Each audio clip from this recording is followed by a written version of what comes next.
وضو کر کے آتے رامین نے جائے نماز بچھاتے اسے بھی اپنے پاس جائے نماز پر بٹھایا، کیونکہ جنت نے اب بیٹھنا شروع کر دیا تھا اور تھوڑا بہت کرولنگ بھی کرنے کی بھی کوشش کرتی تھی۔ نماز سے فارغ ہو کر رامین اس کو بیڈ پر لٹاتے خود اس کے برابر میں لیٹی اور بولی، چلو بیبی اب شاباش سو جاؤ اور مجھے بھی سونے دو، جبکہ جنت اس کی بات کو فل اگنور کرتے کبھی اپنے ہاتھوں اور کبھی رامین کے بالوں سے کھیلتے انہیں منہ میں ڈال رہی تھی۔ رامین نے اندازہ لگایا کہ شاید اسے بھوک لگی ہے، تو اس نے جنت کا خالی فیڈر دیکھا اور فیڈر بنانا اسے آتا نہیں تھا، اس لیے دھرم کو ہلاتے بولی، دھرم جنت کو بھوک لگی ہے، اس کا فیڈر بنا دو، جبکہ دھرم صاحب نے بھرپور نیند میں ڈوبی آواز کے ساتھ کہا، وہ فیڈر پی چکی ہے امن، مجھے سونے دو اور پلیز اسے عشا کو دے آؤ۔ اس کی بات پر رامین کو غصہ چڑھا اور بولی، دماغ خراب ہے کیا دھرم؟ صبح کے 4 بجے ہیں، میں اسے عشا کو دینے جاؤں؟ اٹھو اور فیڈر بنا کر دو، ورنہ خود ہی تمہاری بیٹی بھوک ہی سوئے گی، مجھے کوئی فرق نہیں پڑتا۔ جبکہ دھرم نیند میں بولا، وہ تھوڑی دیر میں سو جائے گی، خود ہی کھیلتے کھیلتے، اور فیڈر وہ پی چکی ہے۔ رامین نے ایک نظر اس معصوم سی گڑیا پر ڈالی جو کہ اپنا ہاتھ منہ میں ڈالے کھانے میں مصروف تھی۔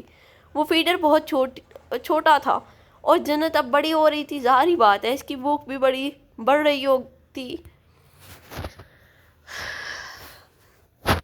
اور رات کے اس پہر وہ دھرم کو یہ سمجھا نہیں سکتی تھی کہ یہ فیڈر اس کی بھوک ختم کرنے کے لیے چھوٹی ہے اور اسے بھوکا چھوڑے۔ رامین کو نیند آ جائے یہ تو ممکن ہی نہیں تھا، وہ تو غیروں کے لیے دل میں بے پناہ محبت رکھتی تھی، کسی کو بھوکا نہیں دیکھ سکتی تھی، یہ تو پھر چھوٹی سی بچی تھی اور اس شخص کی بیٹی تھی جو اس کا بچپن کا عشق تھا، اور عشق تو محبوب کے محبوب سے بھی کیا جاتا ہے۔ آخر خود ہی اٹھتے دودھ کے ڈبے پر لکھا دودھ بنانے کا طریقہ دیکھتے اس نے جنت کا فیڈر بنایا اور واپس اس کے پاس لیٹتے اس کے منہ سے لگایا، جسے پیتے جنت ساتھ ساتھ رامین کے بالوں سے کھیلتے آنکھیں بند کر رہی تھی، یعنی وہ سونے والی تھی اور کچھ ہی دیر میں وہ سو گئی۔ اس کے سوئے ہوئے وجود پر نظر ڈالتے رامین اس بات کا اندازہ لگا رہی تھی کیوں وہ اس بچی سے محبت کرنے لگی ہے، وہ کس طرح درب کے سامنے خود کو پتھر دل ثابت کرے گی، جبکہ وہ چھوٹی سی گڑیا اس کا دل پگلا رہی تھی۔ صبح دھرم کی آنکھ کھلی تو جنت پر رامین کا ہاتھ دیکھ کر مسکرایا، وہ رات بھی رامین کو جنت کا فیڈر بناتے دیکھ چکا تھا، اس لیے بے فکر ہوتا سو گیا۔ اس نے جھک کر پہلے رامین کا ماتھا چوما اور پھر جنت کا۔ بیڈ سے اٹھتے واش روم میں گھسا جس میٹنگ کے لیے وہ دیر رات تک تیاری کر رہا تھا، اب اس میں لیٹ نہیں ہونا چاہتا تھا۔ اس کے لفظ پر رامین کی آنکھ تو کھل گئی تھی مگر پھر بھی آنکھیں موندے لیٹی رہی، وہ سمجھنا چاہ رہی تھی کہ وہ اب کیا چاہتی ہے، زندگی میں آگے بڑھنا یا دھرم کو مزید سزا دینا، کیونکہ اس کا کیا ناقابل معافی تھا، مگر دل بغاوت کر رہا تھا اور دماغ سچ کو جھٹلانا نہیں چاہتا تھا۔ اترو گاڑی سے۔ گاڑی کو بڑی سی بلڈنگ کے سامنے روکتے وہاب نے سخت آواز میں کہا، مگر اسے اترتا نہ دیکھ کر دوسری طرف سے آتے گاڑی کا دروازہ کھولتے اسے اپنے ساتھ گھسیٹتے ہوئے اوپر اپنے فلیٹ پر لے آیا۔ کیا مسئلہ ہے تمہارے ساتھ؟ کیوں لائے ہو مجھے یہاں؟ ویسے بھی میری وارڈن میرا انتظار کر رہی ہوگی، میرا مسئلہ تم ہو۔ آیت غصے سے کہتے اس کا ہاتھ چھوڑتے وہاب نے اپنے بالوں میں ہاتھ پھیرتے غصے کو کم کرنے کی کوشش کی تھی، تو میں کچھ نہیں کر سکتی اگر تمہیں مجھ سے مسئلہ ہے، مگر مجھے جانے دو، کہتے وہ باہر کے دروازے کی طرف بڑھی کہ وہاب نے اس کا ہاتھ کھینچتے اس کے گرد حصار باندھا تھا۔ یہ تم کیا کر رہے ہو؟ پاگل تو نہیں ہو گئے؟ چھوڑو مجھے ورنہ میں شہریار لالا سے تمہاری شکایت کروں گی۔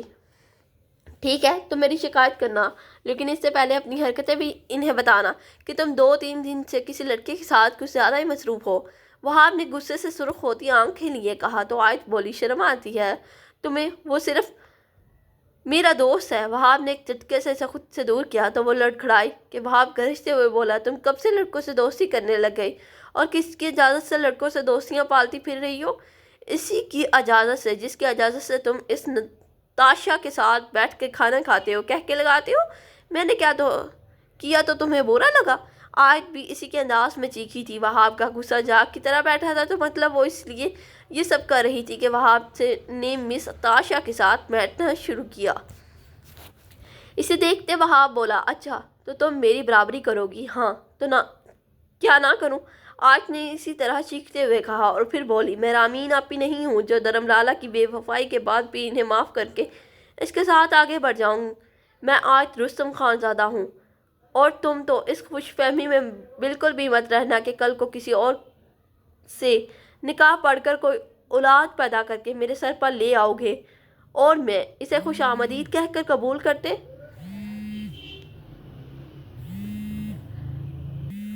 تمہارے ساتھ رخصت ہو جاؤں گی۔ اچھا تو تم کیا کر لو گی؟ روکو گے مجھے؟ درم کے ذکر پر وہاب کو ایک دفعہ پھر غصہ آیا تھا۔ مجھے تمہیں روکنے کی کیا ضرورت ہے؟ بس جو تم کرو گے میں بھی وہی کروں گی، اطمینان سے کہتے اس نے وہاب کو مزید غصہ دلایا۔ اور وہ سب تم کیسے کرو گی مسز؟ نکاح پہ نکاح کرو گی؟ وہاب نے مسکرا کر کہتے اس کا دل جلایا تھا۔ کسی غلط فہمی میں مت رہنا وہاب مراد خان زادہ، میں تمہیں چھوڑ دوں گی۔ وہاب کے چہرے پر مسکراہٹ آئی تھی اور پھر بولا وہ دن کبھی نہیں آئے گا آیت۔ وہاب خان زادہ مسکرا کر کہتے وہ فلیٹ میں بنے اوپن کچن کی طرف بڑھا تھا۔ خیر اتنے جھگڑنے کے بعد تمہیں بھوک لگ گئی ہوگی، کچھ کھاؤ گی؟ اب وہاب نے دوستانہ انداز میں اس سے پوچھا تو آیت اسے گھورتے بولی مجھے ہاسٹل چھوڑ کے آؤ۔ نو وے میری جان، اتنی دنوں بعد تم آئی ہو، اور ویسے بھی سیٹرڈے سنڈے آف ہے، منڈے مارننگ میں تمہیں فرسٹ کلاس میں ڈراپ کر دوں گا۔ اور تمہیں لگتا ہے میں 2 دن تمہارے ساتھ یہاں رکوں گی؟ آیت نے اسی کی طرح دل جلانے والی مسکراہٹ کے ساتھ کہا۔ اچھا ٹھیک ہے، نہیں رکنا چاہتی تو میں چھوڑ آتا ہوں۔ ویسے بھی مس تاشا پوچھ رہی تھی میں اس ویکینڈ فری ہوں یا نہیں، میں اس کے ساتھ گزارا کر لوں گا۔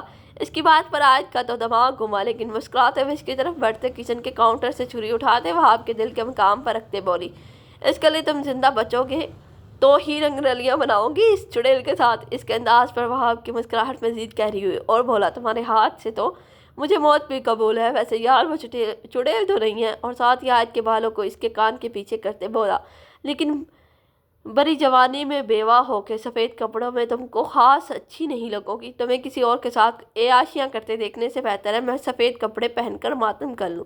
آیت نے چھری کا دباؤ اس کے دل کے مقام پر دیتے آنکھوں میں آنکھیں ڈالے کہا تو وہاب بولا ٹھیک ہے، کسی اور کے ساتھ نہ صحیح اپنے ساتھ ہی عیاشیاں کر لینے دو۔ کہتے وہاب نے اس کی کمر میں ہاتھ ڈال اسے اپنے ساتھ لگایا تھا۔ آیت کے ہاتھ سے چھری زمین پر گری، اس کی قربت پر گال پل بھر میں سرخ ہوئے، مگر پھر اس کے سینے پر ہاتھ رکھتے دور دھکیلتے بولی بے شرم انسان پیچھے ہٹو، بس تم سے ایسی بے شرمیاں کروا لو جو اتنا میرا خون جلایا ہے اب کھانے میں اچھا سا بنا دو تاکہ میں کھا کر سکون سے سو سکوں۔ ہاں میں ابھی سکون سے سونا چاہتا ہوں۔ مسکرا کر آنکھ ونک کرتے اس نے آیت کو دیکھا تو آیت وہاں سے نکلتے کمرے میں چلی گئی کیونکہ آج وہاب کی بے شرمیاں عروج پر تھیں۔ آیت اور وہاب کا نکاح بھی درم اور آمین کے ساتھ ہوا تھا، لیکن تب وہ دونوں اس رشتے کو سمجھنے سے قاصر تھے۔ وقت کے ساتھ آہستہ آہستہ وہ ایک دوسرے کی محبت میں مبتلا ہوتے چلے گئے، لیکن جب درم کی بیٹی کا پتہ چلا تو آیت نے وہاب سے بات کرنا چھوڑ دی۔ اسے لگتا تھا کہ وہ بھی درم کی طرح آیت سے بے وفائی کرے گا کیونکہ وہ درم کا بھائی ہے۔ تب سے ان دونوں میں جھگڑا شروع ہو گیا تھا۔ وہاب نے چھوٹا سا فلیٹ لیا تھا اور وہاں اکیلا رہتا تھا، کبھی کوئی دوست آ جاتا، جبکہ آیت ہاسٹل میں رہتی تھی، مگر ایک ہی شہر میں ہونے کے باوجود اکثر وہاب آیت کو اپنے فلیٹ پر لے آتا ویکینڈز پر، لیکن جب سے ان دونوں کا جھگڑا چل رہا تھا وہ دونوں ایک دوسرے سے دور تھے۔ وہ آج کافی حد تک سلجھ گیا تھا۔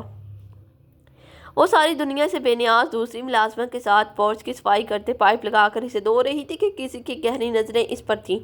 شہریار داجی کے کہنے پر زمینوں کا چکر لگا کر ابھی لوٹا تھا، پورچ میں ہی اسے دیکھتے موڈ خوشگوار ہو گیا تھا، لیکن پھر اس کی نظر چھت پر کھڑے جلال شاہ پر پڑی جس کی نظریں اس کی بیوی کا معائنہ کر رہی تھیں۔ غصے کی ایک شدید لہر اس کے وجود میں دوڑ گئی۔ عشاء کے حلیے کو دیکھتے اب کی بار اسے غصہ عشاء پر آیا جس کے کپڑے کافی حد تک بھیگے ہوئے اس کے وجود سے چپکے تھے، چادر فولڈ کیے کندھے پر تھی، اس کی نظر صاف نظر آ رہی تھی، کبھی سیدھا ہوتے یا پائپ پکڑنے کے لیے جھکنے اس کے جسم کی رہنائیاں واضح ہو رہی تھیں، اور جلال شاہ بھرپور مسکرا کر اسے لطف اندوز ہو رہا تھا۔ اور پھر آس پاس اور بھی بہت ملازمہ اپنے کام میں لگے ہوئے تھے۔ غصہ مزید بڑھا تھا۔ لمحے میں عشاء کے قریب پہنچتے شہریار نے اس کے ہاتھ سے پائپ کھینچا اور اس کا ہاتھ پکڑ کے گھسیٹتے ہوئے اسے اپنے ساتھ اندر لایا، بنا سب کا لحاظ کیے اسے کھینچتا ہوا اپنے کمرے میں لے گیا، جبکہ سائمہ بیگم نیچے کھڑے پریشان ہو گئی شہریار کے رویے پر۔ نہ جانے اسے کیا ہوا تھا، آج سے پہلے انہوں نے کبھی اسے عشاء سے سختی سے برتتے نہیں دیکھا تھا۔ جبکہ طیبہ بیگم تو کہہ رہی تھی اچھا ہوا اس لڑکی کے ساتھ نہ جانے کس بات پر شہریار کو غصہ دلایا ہے اس منحوس نے کہ سکینہ بی بی بولی جو بھی ہو خود ہی شہریار سنبھال لے گا۔ شہریار نے کمرے میں لاتے عائشہ کا ہاتھ چھوڑا تھا۔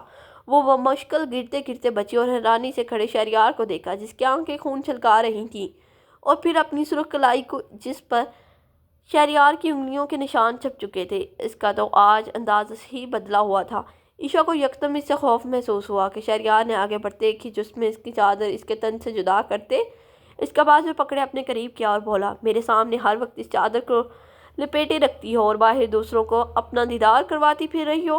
اتنا ہی شوق ہے تو میرے سامنے پورا کر لو۔ جو بھی دکھانا ہے مجھے دکھاؤ، باہر میری اور اپنی عزت کا تماشا مت بناؤ۔ عائشہ نے حیرانی سے نظر اٹھا کر اسے دیکھا تو شہریار اس کی حیرانگی سمجھتے بولا دیکھو آئینے میں اپنا عکس اور اپنے کپڑوں پر نظر ڈالو۔ کس نے کہا تھا تمہیں پوچھ دھونے کے لیے؟ شہریار نے غصے سے تاڑتے ہوئے کہا تو عائشہ شدت سے اپنی آنکھیں بند کرتی روئی تھی۔ اسے روتا دیکھ کر شہریار کو مزید غصہ چڑھا تو اسے چھوڑ کے بولا میں کیا پوچھ رہا ہوں، بکواس کرو۔ دادی جی نے بامشکل ہچکیاں بننے کے درمیان عائشہ نے ایک لفظ ادا کیا۔ اپنی داڑھی پر ہاتھ پھیرتے شہریار نے اپنے غصے کو کم کرنے کی کوشش کی اور پھر بولا اگر آج کے بعد تم مجھے حویلی کے اندرونی دروازے سے باہر نظر آئی تو دنیا میں نظر نہیں ہوگی، سمجھی؟ غصے سے اونچی آواز میں کہتے وہ تن فن کرتے کمرے سے نکلا تھا۔ عائشہ مرے مرے قدموں سے شیشے کے سامنے آئی، ایک نظر خود پر ڈالی تو اسے خود بھی شرمندگی ہوئی مگر پھر خاموشی سے چینجنگ روم کی طرف روتے ہوئے بڑھ گئی اور شہریار نیچے آتے سب کو اتنا کہہ چکا تھا کہ آج کے بعد عائشہ گھر سے باہر قدم نہیں رکھے گی، چاہے قیامت بھی آ جائے۔ جو بھی کام کروانا ہے اسے گھر میں کروائے، کہتے وہ وہاں سے بھی نکلتا چلا گیا جبکہ اس فیصلے کی سمجھ کسی کو بھی نہیں آئی تھی، لیکن خیر وہ معاملہ عائشہ کا تھا اس لیے سب نے رفع دفع کر دیا۔ دھرم بیڈ پر بیٹھا لیپ ٹاپ کھولے اپنا کام میں مشغول تھا کہ جنت اس کے پاس بیٹھ کہہ رہی تھی۔ وہ بار بار اس کے فائلز یا پیجز شیٹ کو ہاتھ میں پکڑتی جس پر دھرم اسے منہ کرتا لیکن وہ بچی تھی اور نہ سمجھ بھی۔ وہ بار بار انہی چیزوں کو ہاتھ لگاتی جو اسے اچھی لگتی۔ رامین پاس ہی ہیٹر آن کیے قالین پر بیٹھی اپنے فیورٹ کام میں مشغول کڑھائی کر رہی تھی۔ وہ اکثر اپنے کڑھائی کیے ہوئے کپڑے پہنتی جسے دیکھ کر سب اس سے پوچھنے پر ضرور مجبور ہو جاتے کہ اس نے اتنا خوبصورت سوٹ کہاں سے لیا ہے۔ جنت نے آگے بڑھتے دھرم کے لیپ ٹاپ پر ہاتھ مارا تو جو کام وہ کر رہا تھا وہ فائل اچانک سے ریموو ہو گئی۔ اس کے آدھے پونے گھنٹے کی محنت ایک دم ضائع ہونے پر دھرم کو غصہ چڑھا۔ جنت کو لیپ ٹاپ سے سائڈ پر کرتے بولا جنت کب سے میں کہہ رہا ہوں بابا کو مت ڈسٹرب کرو لیکن آپ کو سکون نہیں ہے؟ غصے سے کہتے اس نے جنت کو پیچھے کرتے گھورا تو جنت نے اپنا نچلا ہونٹ باہر نکالے رونے کی تیاری پکڑی جسے دھرم اگنور کرتے اپنی فائل ریکور کرنے کی کوشش کرنے لگا۔ دھرم کو خود کو نہ اٹھاتا دیکھ کر جنت نے پورا گلا کھولے رونا شروع کر دیا کہ رامین نے اٹھ کر جنت کو اٹھاتے خاموش کرانے کی کوشش کی اور بولی دھرم تم اتنی چھوٹی سی بچی کو ڈانٹ رہے ہو اور اوپر سے یہ توقع کر رہے ہو کہ تم اپنی رنگ برنگی فائلیں بکھیرے اس کے پاس بیٹھے رہو گے اور وہ کسی چیز کو نہیں چڑھے گی؟ اگر تمہارا کام اتنے ضروری ہے تو وہاں صوفے پر بیٹھ کر کرو جہاں وہ تمہاری چیزوں کو نہ چھیڑے۔ غصے سے کہتے رامین نے ابھی سے گھورا اور ساتھ ہی جنت کے آنسو صاف کرتے اسے بہلانے کی کوشش کی جبکہ جنت اپنے ہاتھ سے دھرم کی طرف اشارہ کرتے رامین کو روتے ہوئے بتا رہی تھی بابا کہ بابا نے اسے ڈانٹا ہے جبکہ دھرم تو حیرانی کا مجسمہ بنے کبھی رامین کو تو کبھی جنت کو دیکھتا۔ رامین کی جنت کے لیے فکر دیکھ کر جہاں وہ مسکرایا تھا تو دوسری طرف جنت کا پہلی بار بابا کہنا اسے ایک الگ ہی خوشی میں مبتلا کر گیا کہ بیڈ سے اٹھتے ہوئے وہ جنت کے قریب آتے بولا اب یہاں سے تو وہ گئی جنت۔ پرنسس ایک دفعہ پھر بابا بولو۔ جبکہ رامین اور جنت دونوں نے اسے یکٹک ایسے دیکھا کہ دھرم نے اسے رامین کی گود سے زبردستی لیتے اوپر اچھالا تو وہ کھلکھلا کر ہنسی۔ دھرم نے اس کے دونوں گال چومے اور بولا میری جان پلیز ایک دفعہ پھر بابا بولو تو جنت نے بابا بول دیا۔ دھرم کھل کر مسکرایا اور دوبارہ سے جنت کو بابا کہنے کے لیے فورس کرتے اپنا سامان سمیٹتے اسے بیڈ پر لیے بیٹھا۔ دھرم کو اس قدر خوش دیکھ کر رامین بھی مسکرائی، شاید وہ دونوں بہت دنوں بعد یوں دل سے مسکرا رہا تھا لیکن ظاہر نہ کرتے ہوئے چینجنگ روم کی طرف چینج کرنے کے لیے بڑھی۔ دھرم اسے سونے دو پلیز، وہ کب سے سونا چاہ رہی ہے؟ رامین نے جنت پر ترس کھاتے دھرم سے کہا جو پچھلے آدھے گھنٹے سے مسلسل اسے بابا کہلوا کر مسرور سا مسکرا رہا تھا۔ آج اسے نیند زیادہ جلدی نہیں آ رہی؟ رامین کو دیکھتے جیسے دھرم نے سوال کیا تھا اور جنت کی بند آنکھ